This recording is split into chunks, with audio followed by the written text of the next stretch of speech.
कैसे हो बच्चों, मेरा नाम है विकास और आज मैं आप सभी को पढ़ाने वाला हूँ क्लास 10 का चैप्टर नंबर 2 जिसका नाम है एसिड बेसिस एंड सॉल्ट। देखिए पिछली क्लासेस में मैंने आप सभी को पढ़ा दिया था कि चैप्टर नंबर 1 में क्या क्या इंपॉर्टेंट चीज़ें हैं और क्या कॉन्सेप्ट से सब कुछ मैंने समझा दिया है। तो आपने देख रखा है अगर उसको तो बहुत अच्छी बात है, और यदि आपने उस लेक्चर्स को मिस कर दिया है तो कोई टेंशन नहीं, मैंने डिस्क्रिप्शन बॉक्स में उसका लिंक दे रखा है, आप वहाँ से जाके पूरा चैप्टर नंबर 1 देख सकते हो। ठीक है, बात करते हैं सेकंड चैप्टर की। तो सबसे पहले देखिए इस चैप्टर की अगर हम बात करेंगे तो इसमें 3 चीजें हैं, पहला है एसिड, दूसरा है बेस और तीसरा है सॉल्ट। तो इन तीनों के बारे में हम पढ़ने वाले हैं इस चैप्टर के अंदर। तीनों क्या होते हैं, फिजिकली तरीके से हम कैसे देख सकते हैं, केमिकली तरीके से हम इसको कैसे समझ सकते हैं कि एसिड क्या है, बेस क्या है, सॉल्ट क्या है। फिर हम इसमें और देखने वाले हैं कि यदि हम इनका रिएक्शंस कराएंगे तो क्या होगा। तो ओवरऑल ना इस चैप्टर में हम यही सब पढ़ने वाले हैं। बहुत आसान चैप्टर है, आराम से सिंपल वे में समझना। नोट्स भी बनवा दूंगा मैं, लिख भी लेना उसको, पीडीएफ चाहिए हो इंस्टाग्राम पे कांटेक्ट कर लेना, विकास कोचिंग सेंटर नाम से है और वो उसका भी लिंक दे दिया है मैंने, तो उसके नोट्स भी मैं आपको प्रोवाइड करवा दूंगा। ठीक है, तो ज़्यादा टेंशन नहीं लेना, बस आपको क्या करना है जो मैं बताते जा रहा हूँ उसको सुनते चले जाना है। जैसे सबसे पहले हमने बात करा एसिड बेस एंड सॉल्ट, ये हमारा चैप्टर है। अब इन चीज़ में अगर हम पढ़ें तो हमें तीनों के बारे में पता होना चाहिए। पहला चीज देखो, सबसे पहले अगर मैं एसिड की बात करूंगा, हमने बात किया एसिड।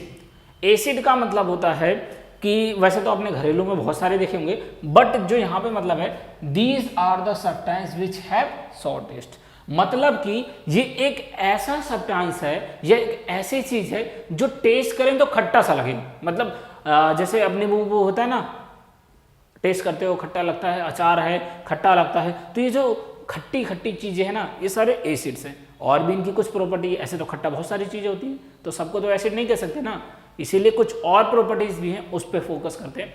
जैसे अगली प्रॉपर्टी हमने कहा कि देखो, ये तो हमने पढ़ लिया कि टेस्ट कैसा होना चाहिए, सॉर होना चाहिए। दूसरी बात पे आते हैं, हमने कहा they turns blue litmus solution to red. इसका मतलब कि अगर हमने आपको लिटमस पेपर दिया और जब उस लिटमस पेपर को लिया, मान लिया आपने लिटमस पेपर लिया, उसके बाद अगर आप उस पर एसिड गिराओगे तो अगर ब्लू कलर का लिटमस पेपर रहेगा तो वो चेंज हो जाएगा किसमें, रेड कलर के लिटमस पेपर में। ठीक है, मतलब कलरिंग जो होगी वो रेड आ जाएगी।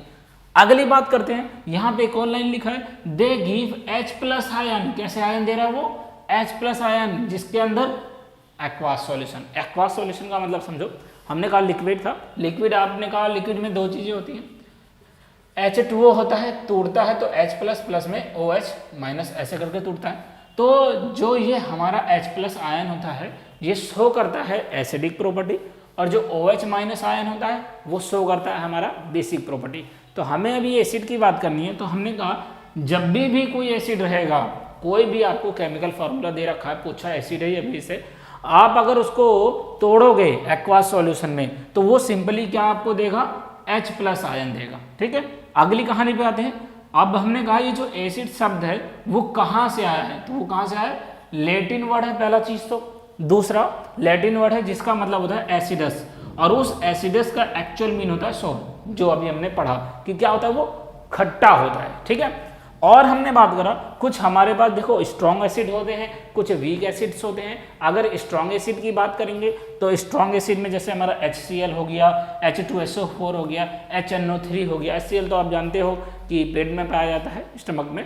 अब ओवरऑल कहने का मतलब मेरा ये था कि कुछ एसिड स्ट्रॉन्ग होते हैं, कैसे होते हैं, स्ट्रॉन्ग होते हैं, लेकिन कुछ वीक भी होते हैं, जैसे CH3, COOH, oxalic acid etcetera. अब इसको कैसे पता लगाएं भाई कि एसिड स्ट्रॉन्ग है कि बेस है, इसको पता लगाने के लिए सबसे बेस्ट तरीका आपके पास है ये H+ आयन वाला सॉल्यूशन। यदि हमने उसको एक्वास सॉल्यूशन में डाला और H+ आयन ज्यादा रिलीज करने लग जाए तो हम क्या कहेंगे कि वो क्या है, स्ट्रॉन्ग एसिड है, और यदि H+ आयन कम करेगा तो हम क्या कहेंगे वो वीक एसिड है। लेकिन इसके साथ साथ हम पीएच में भी देख सकते हैं। आगे की जब मैं क्लास पढ़ाऊंगा तो मैं आपको बताऊंगा पीएच स्केल के बारे में। उसमें जैसे ही आप उस स्केल पे डालोगे एक कलर आ जाएगा, उस कलर को देख के आप बता सकते हो कि पीएच का वैल्यू कितना है, और पीएच की वैल्यू से आप बता दोगे कि ये एसिड है या बेस है।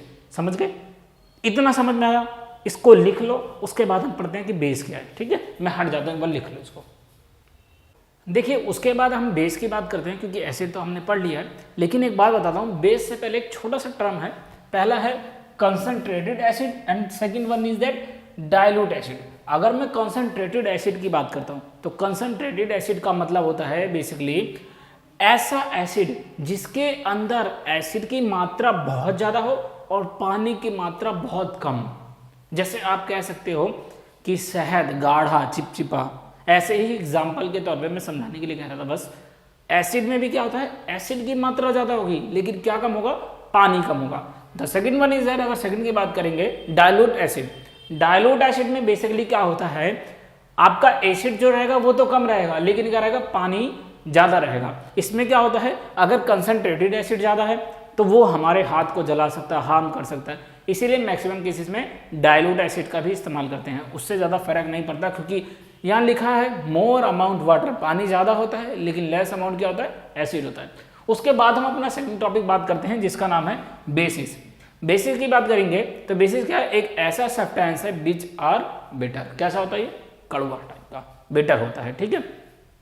तो अगर बिटर होता है तो और इसकी दूसरी प्रॉपर्टी हम क्या पढ़ सकते हैं कि जब हम इसको टच करते हैं तो ये कैसा लगता है टच करने में, हमें सोपी टाइप, जैसे सॉप होता है ना, साबुन फिसलता है, बिल्कुल ऐसे ही सॉपी टाइप का लगता है। और अगर मैं बोलूँगा, देखो पिछले केस में जब मैंने एसिड पढ़ाया था तो मैंने बताया था वहाँ पे लिटमस पेपर के बारे में, उस वाले केस में क्या था, ब्लू से रेड हो जा रहा था, लेकिन इस केस में क्या रहेगा, रेड लिटमस से आपका क्या बन जाएगा, ब्लू हो जाएगा। मतलब कलर कैसा आएगा, यहाँ पे ब्लू कलर आएगा बेस के केस में। और अगला उस वाले केस में हमने पढ़ा था कि एसिड जब भी रिलीज होता है, जब भी एसिड होता है उसे एक्वास सॉल्यूशन में डालते हैं तो H+ आयन रिलीज करता है, लेकिन इधर क्या था, OH- आयन रिलीज करेगा। जो मैंने आपको बताया था ना कि हमने H2O को तोड़ा था और H+ में प्लस में OH- बनाया था, तो ये मैंने किसके टेंस के लिए बोला था, बेस के लिए ही बोला था।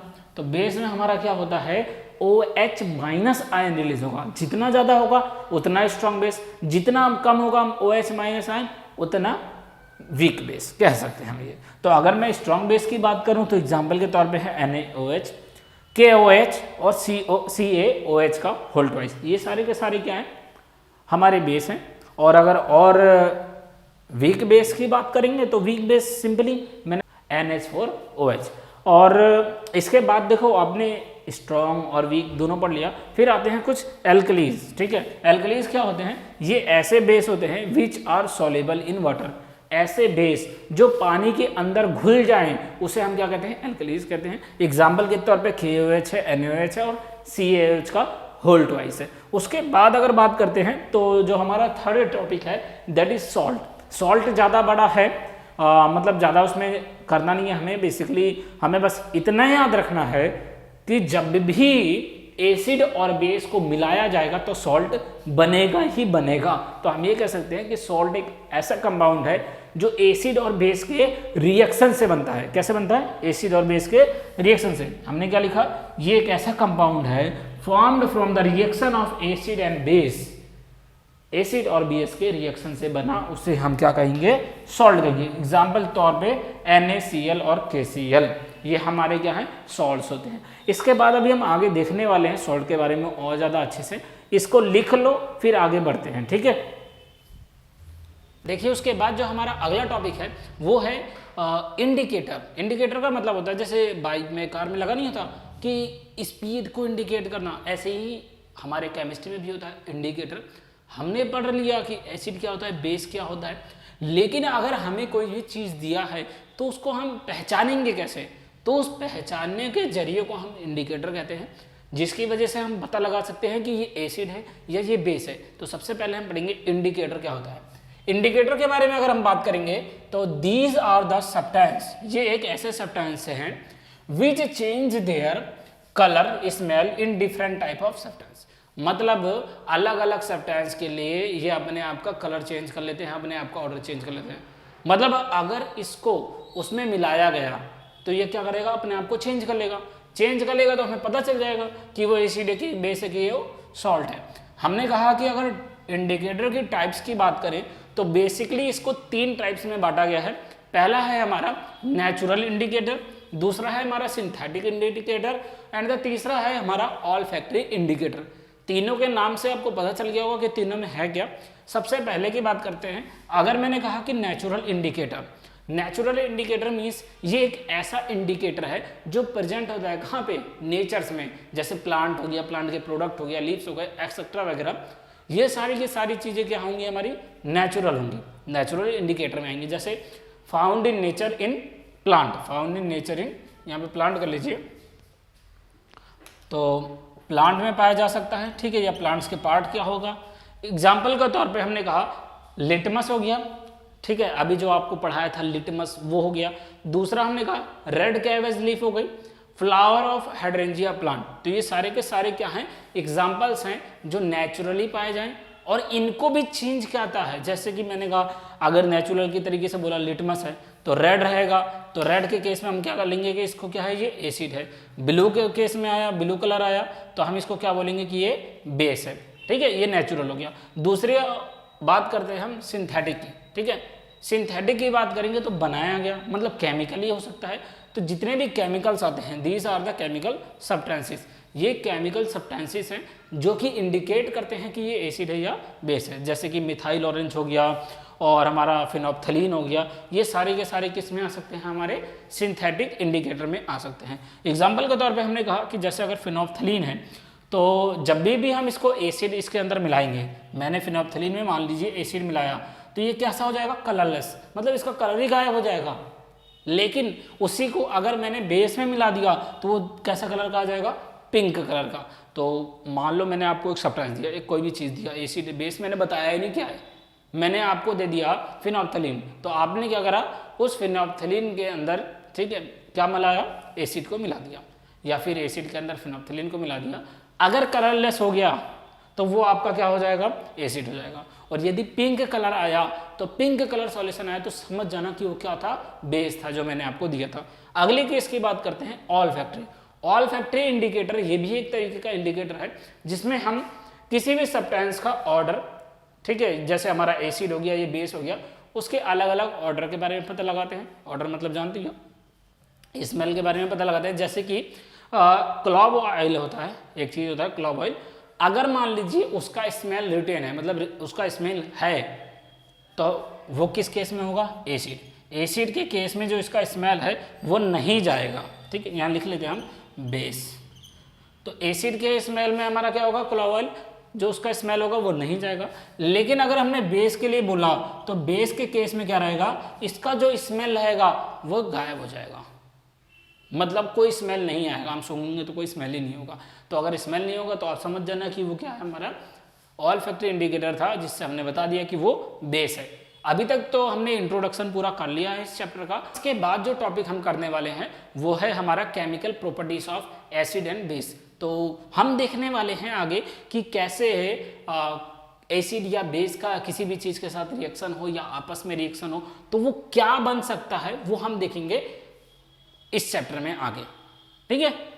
चैनल को सब्सक्राइब कर लेना, अगर वीडियो पसंद आई हो तो लाइक वाइक भी कर लेना यार, ठीक है, मज़ा आता है पढ़ने में ना, तो लाइक वाइक भी कर लो अगर पढ़ाने में मज़ा आता है तो। और अपने दोस्तों में भी शेयर कर देना, जो अभी आपकी नई नई क्लासेस हो रही हैं, सारे प्लेलिस्ट बन रखे हैं, वहाँ जाओगे तो आपको सारे चैप्टर्स भी मिल जाएंगे और इजीली आप उसको कवर भी कर लोगे। नोट्स चाहिए मैंने बता दिया था पहले ही, डिस्क्रिप्शन बॉक्स में मिलेगा, बाकी का अगली क्लास में मैं पढ़ाऊँगा, ठीक है।